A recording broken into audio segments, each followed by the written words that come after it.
Pride and Prejudice, by Jane Austen. Chapter 36. If Elizabeth, when Mr. Darcy gave her the letter, did not expect it to contain a renewal of his offers, she had formed no expectation at all of its contents. But such as they were, it may well be supposed how eagerly she went through them, and what a contrariety of emotion they excited. Her feelings as she read were scarcely to be defined.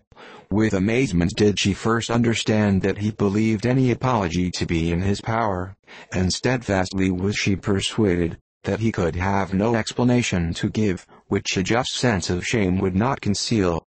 With a strong prejudice against everything he might say, she began his account of what had happened at Netherfield. She read with an eagerness which hardly left her power of comprehension, and from impatience of knowing what the next sentence might bring, was incapable of attending to the sense of the one before her eyes. His belief of her sister's insensibility she instantly resolved to be false, and his account of the real, the worst objections to the match, made her too angry to have any wish of doing him justice. He expressed no regret for what he had done which satisfied her.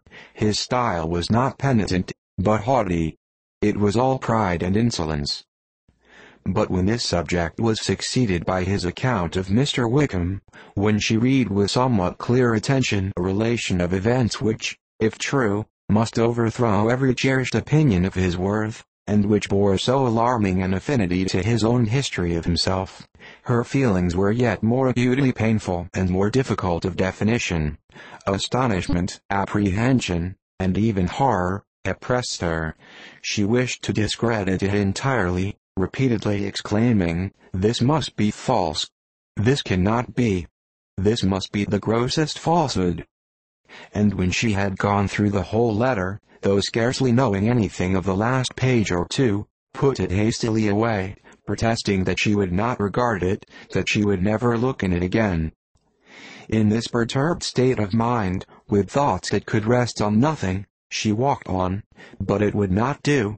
In half a minute the letter was unfolded again, and collecting herself as well as she could, she again began the mortifying perusal of all that related to Wickham, and commanded herself so far as to examine the meaning of every sentence.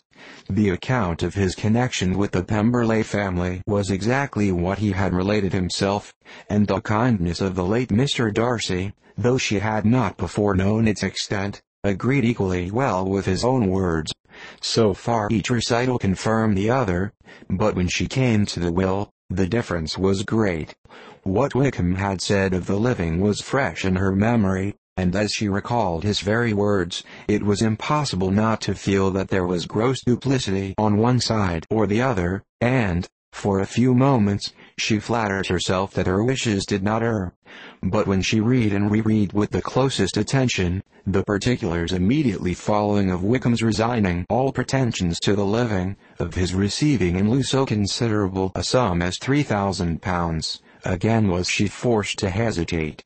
She put down the letter, weighed every circumstance with what she meant to be impartiality, deliberated on the probability of each statement, but with little success.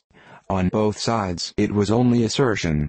Again she read on, but every line proved more clearly that the affair, which she had believed it impossible that any contrivance could so represent as to render Mr. Darcy's conduct in it less than infamous, was capable of a turn which must make him entirely blameless throughout the whole. The extravagance and general profligacy which he scrupled not to lay at Mr. Wickham's charge, exceedingly shocked her, the more so, as she could bring no proof of its injustice.